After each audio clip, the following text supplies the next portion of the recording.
मैं हूँ इंतकाम। तो यार वो बैटमैन अपने आप में एक बहुत ज़्यादा पॉपुलर कैरेक्टर है। इतना पॉपुलर कि ना जाने इसकी कितनी बार लाइव एक्शन में अडेप्टेशन हुई है। और कॉमिक्स की तो मैं बात भी नहीं करूँगा। हमें हर वैरायटी का बैटमैन दिखाए, फिर चाहे वो क्रिश्चियन बेल जैसा डेडिकेटेड बैटमैन हो, बेन एफ्लेक जैसा बल्की बैटमैन हो, या फिर रॉबर्ट पैटिंसन का जो दिखने वाला है वैसा डार्क बैटमैन हो। और हर बैटमैन अपने आप में अलग होता है और हर बैटमैन अपने आप में बहुत ऑसम होता है। तो आज हम कराएंगे वर्सेस बैटल बिटवीन 3 बैटमैन्स, जो कि है डार्क नाइट ट्रिलॉजी का क्रिश्चियन बेल वाला बैटमैन, डीसी एक्सटेंडेड यूनिवर्स का बेन एफ्लेक वाला बैटमैन, और आने वाला है रॉबर्ट पैटिंसन वाला बैटमैन। इसमें जितने भी बैटमैन वो 21st सेंचुरी वाले बैटमैन है। मतलब मैंने माइकल कीटन वाले बैटमैन को नहीं लिया है, वो भी अब कुछ दिनों में 21st सेंचुरी वाले बन जाएंगे, but it is future tense. तो बुलेट प्रूफ आर्मर पहन के let's dive into the fanverse because I am Batman. तो यार वो तीनों बैटमैन अपने आप में बहुत ज़्यादा पावरफुल और बहुत ज़्यादा ऑसम है। पर हम सबसे पहले बात करेंगे क्रिश्चियन बेल वाले बैटमैन की, या ओरिजिनल डार्क नाइट ट्रिलॉजी वाले बैटमैन की। ये वाला बैटमैन शायद फैन फेवरेट बैटमैन है। अभी रॉबर्ट पैटिंसन आने वाला है, फिर वो बन जाएगा, पर करेंटली तो यही है। क्रिश्चियन बेल सर ने इस कैरेक्टर के रोल को सच में लेजेंडरी बना दिया, क्योंकि उनकी एक्टिंग थी ही इतनी ऑसम। बैटमैन की वही बेसिक ओरिजिन स्टोरी रहती थी कि उसके माँ बाप को किसी बुरे लोगों ने मार दिया, उसके बाद वो बुरे लोगों से बदला लेने गया और टाइम के साथ वो बैटमैन की तरह इवॉल्व हो गया। डार्क नाइट ट्रिलॉजी वाले बैटमैन के साथ भी यही हुआ था। मेरे ख्याल से हर बैटमैन के साथ यही होता है। ये वाली बैटमैन की ओरिजिन हमें बहुत अच्छे तरीके से दिखाई गई कि वो बैटमैन बना कैसे। वो बहुत ज़्यादा डेडिकेटेड था और उसके मोरल्स एक पल के लिए भी डगमगाए नहीं। मतलब वो चाहता तो जोकर को मार सकता था, और उसने जोकर को नहीं मारा, क्योंकि मोरल्स यार मार ही देना था, सही रहता। बैटमैन के यही तो मोरल्स होते हैं, वो किसी को मारता नहीं है। अब इसकी स्ट्रेंथ की बात करें तो इसने स्कैरक्रो को हराया है, इसने रास अल गुल को हराया है, जोकर को हराया है और बेन को भी हराया है। मतलब बेन से एक बार हारा भी है पर हराया भी है। तो ये वाला बैटमैन भी बहुत ज़्यादा पावरफुल है। तो अगली बात करेंगे बेन एफ्लेक वाले बैटमैन की।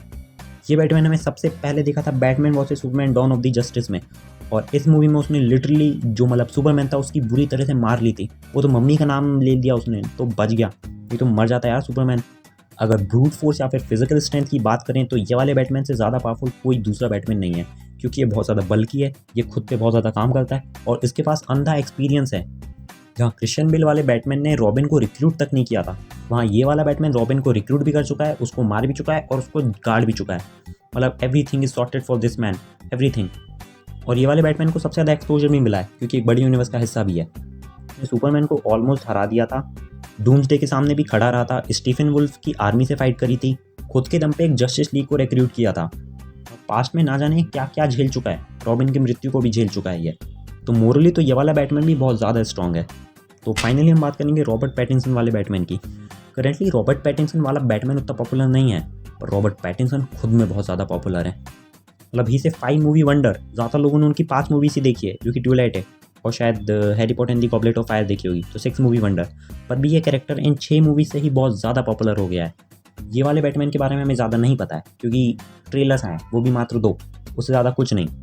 पर हम इसके बारे में इतना जानते हैं कि ये 2 सालों से बैटमैन है और ये सबसे ज़्यादा डार्क और ब्रूटल टाइप का बैटमैन है। मतलब ऐसा नहीं है कि तुम्हें जान से मार देगा, ये तुम्हें उस स्थिति में छोड़ेगा कि तुम भीख मांगो, किल मी, ये तुम्हें नहीं मारेगा। और ट्रेलर्स को देख के साफ पता चल रहा है कि थोड़ा केयरलेस टाइप का भी बैटमैन है। मतलब भाई वो गोलियां चला रहे थे, घुस गया, बैटमैन है भाई, बैटमैन का तो नेचर ही ऐसा है। तो हम फाइनली आ गए हैं दंगल में। अब हम कराएंगे फाइनल बैटल। पहला पैरामीटर हमने रखा है ब्रूट फोर्स का। बार बार मैं बोलता हूँ तीनों बैटमैन बहुत ज़्यादा पावरफुल है, तीनों नहीं, कोई भी बैटमैन है किसी भी यूनिवर्स का वो बहुत ज़्यादा पावरफुल ही होगा। हम ब्रूट फोर्स या फिर स्ट्रेंथ की बात करें तो तीनों बैटमैन में सबसे ज़्यादा पावरफुल कौन होगा तुम्हें पता है? बेन एफ्लेक वाला बैटमैन। इसलिए नहीं क्योंकि वो सबसे ज़्यादा बल्कि है, क्योंकि उसको फाइट करते हुए हमने सबसे ज़्यादा अच्छे से देखा है। उसने सुपरमैन से फाइट करी है, और यहाँ तक कि सुपरमैन के कई सारे भारी भरकम मुक्के झेलने के बाद भी वो जिंदा बचा रहा था। उसने स्टेफन वुल्फ की आर्मी से फाइट करी है।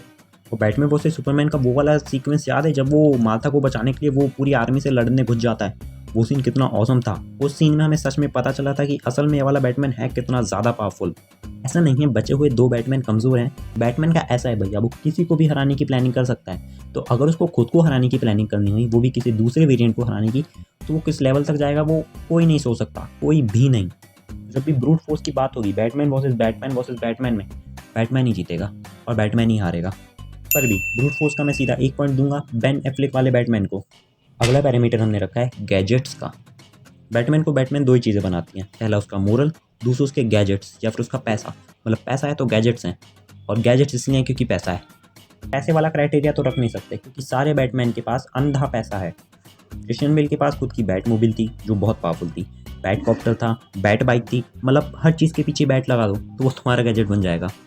सोनार का छोटा वाला वर्जन था और भी कई सारे अच्छे अच्छे गैजेट्स थे।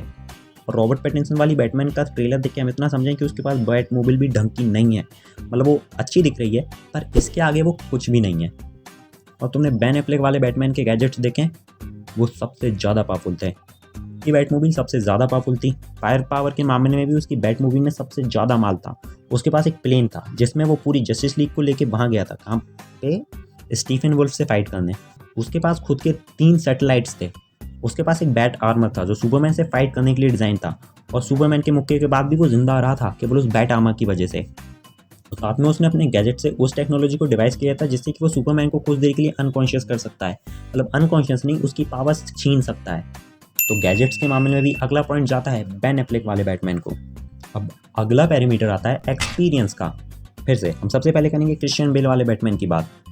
1 साल काम किया तो उसने स्कैरक्रो और रास अल गुल को हराया, दूसरे साल काम किया तो उसने जोकर को हराया, और फिर जोकर ने इसको 10 सालों के रिटायर कर दिया। फिर ये वापस आया तो इसने बेन को हराया, और बेन को हराने के बाद क्रिस्टोफर नोलन की वही पैराडॉक्सिकल एंडिंग आ गई कि एंडिंग खुली थी, या तो वो जिंदा था या तो वो मरा था, पर वो तुम पे निर्भर करता है कि वो जिंदा था या वो मरा था। तो अगर मोटा मोटा देखें तो ये वाले बैटमैन के पास 4 या 5 साल का एक्सपीरियंस था एज बैटमैन। और वहीं हम रॉबर्ट पैटिंसन वाले बैटमैन की बात करें तो इसके पास बोला ना 2 साल का एक्सपीरियंस है, बस 2 साल का। तो यहाँ पे भी विनर वही होगा जो 2 बार से विनर बन रहा है, मतलब बेन एफ्लेक वाला बैटमैन। इस बैटमैन के पास कम से कम 10 या 12 सालों का एक्सपीरियंस तो डेफिनेटली होगा, क्योंकि यार इसने रॉबिन को मरते हुए देख लिया, अपना घर फूकते हुए देख लिया। तो इंटेलिजेंस के मामले में भी पॉइंट पता है किसको जाएगा, बेन एफ्लेक वाले बैटमैन को। तो अगला पैरामीटर आता है हमारा इंटेलिजेंस का। बैटमैन का जो कैरेक्टर है वो अपने आप में एक बहुत बड़ा डिटेक्टिव होता है, वो ऑलमोस्ट सारे केसों को खुद सॉल्व करता है, सारी इन्वेस्टिगेशन खुद करता है। ज़्यादा टीम नहीं होती है बैटमैन के पास, बस एक एल्फ्रेड होता है, और उसके साथ ही वो ना जाने कैसे कैसे विलन्स को हराता है, कैसी कैसी चीज़ें सॉल्व करता है। मतलब बैटमैन का कैरेक्टर ओवरऑल अबो एवरेज IQ वाला इंसान होता है। और अगर तुम बैटमैन बने हो तो डेफिनेट सी बात है तुम बहुत ज़्यादा इंटेलिजेंट डेफिनेटली होगे। बट अगेन अगर हम यहाँ पे मूवी फीड्स की बात करें तो सबसे ज़्यादा इंटेलिजेंट बैटमैन कोई और नहीं, बेन एफ्लेक वाला बैटमैन है। उसको लगा कि सुपरमैन पृथ्वी के लिए एक बहुत बड़ा खतरा हो सकता है, तो उसने कहीं ना कहीं करके क्रिप्टोनाइट को जमाया, क्रिप्टोनाइट से उसने एक भाला बनाया और वो भाले से ऑलमोस्ट सुपरमैन को मार दिया था। फिर उसको पता चला कि सुपरमैन को मार के तो गलती हो गई, तो फिर उसने जस्टिस लीग को रिक्रूट किया, सुपरमैन को फिर से जिंदा करने की प्लानिंग बनाई। और उसको पता था कि सुपरमैन फिर उठेगा तो उसको कंट्रोल करना बहुत मुश्किल होगा, तो इसलिए उसने लुइस लेन को भी ला के रखा। मतलब इस बंदे के पास हर चीज़ का प्लान था, और ये नहीं होता तो शायद हमें बैटमैन वर्सेस सुपरमैन और शायद जस्टिस लीग के भी इवेंट होते हुए नहीं दिखते। और हाँ, फिर बाद में इसको पता चला कि ये उसका घर बैंक से वापस नहीं ले सकता, तो इसने बैंक ही ले लिया। मतलब कितना दिमाग है यार इसके पास। तो इन शॉर्ट इंटेलिजेंस वाला पॉइंट भी जाता है बेन एफ्लेक वाले बैटमैन को। वैसे इसके बाद में एक और पैरामीटर डालता था जिसको हम बोलते थे सपोर्ट वाला पैरामीटर, पर यार यहाँ पे तुम भी जानते हो कि सपोर्ट वाले पैरामीटर में कौन जीतेगा, बताना कमेंट में। तो फाइनल कंक्लूजन, हर मामले में बेन एफ्लेक वाला बैटमैन बेस्ट है, केवल फैंस उसको पसंद नहीं करते। नहीं तो ब्रूट फोर्स, गैजेट्स, एक्सपीरियंस और इंटेलिजेंस के मामले में ये बैटमैन का कोई मुकाबला नहीं है। बैटमैन बहुत ऑसम था, बहुत ज़्यादा पावरफुल था, इसको एक भी अच्छी मूवी नहीं मिली, और जब हमें लगा था कि अच्छी मूवी मिलेगी तो इसको उस फ्रेंचाइजी से ही हटा दिया। तो आज के बैटमैन के इस द्वंद्व युद्ध का मेन विनर है बेन एफ्लेक वाला बैटमैन। तो यारो बस आज के लिए इतना ही था। अगर ये वीडियो अच्छा लगा तो लाइक कर सकते हो, चैनल अच्छा लगा तो सब्सक्राइब कर सकते हो, और इसी तरह के ऑसम वीडियोस देखने के लिए सब्सक्राइब बोल दिया ना, कमेंट कर देना, कमेंट सही रहेगा। तो मिलता हूँ तुमसे अगली वीडियो में, तब तक के लिए बाय बाय।